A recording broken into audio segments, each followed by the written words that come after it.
Diyos ko po. Ang lala talaga ng mga comments ngayon, no? Lahat na lang pinipintas na para bang wala ng filter. Sa tingin mo, sapat ba yung nakukuha natin protection sa internet laban sa online hate at cyberbullying? I think na yung issue natin on cyberbullying is a systematic problem. We also can see na pinofocusan din po ng government natin kung paano po nila i-handle yung social media nowadays. Pag walang mananagot o walang mapaparusahan, is pagpapatuloy pa rin po nila yung pagsa-cyberbullying nila. Makalipas ang ilang araw mula ng pagpanaw ni Emma Atienza, isang TikTok creator at anak ni Kuya Kim, may inihain na panukalang batas ang Senado na tumutugon sa online hate. Ano nga ba ang kinalolooban nito? Let's to the chase.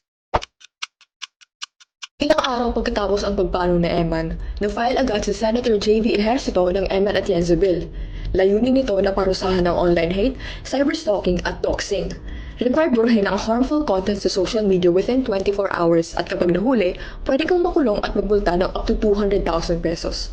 Pero wait, marami ang nagsasabing performative lang ito. Freshman tragedy, ipinangalan agad sa kanya? Tingin ng iba, parang nakikisabay lang ang mga mambabatas sa ingay ng issue. Ginamit yung pangalan, pero hindi tinutugunan yung root cause ng problema. Ito pa, baka gamitin lang ito ng mga politiko at nepo babies para patahimikin ang valid criticism.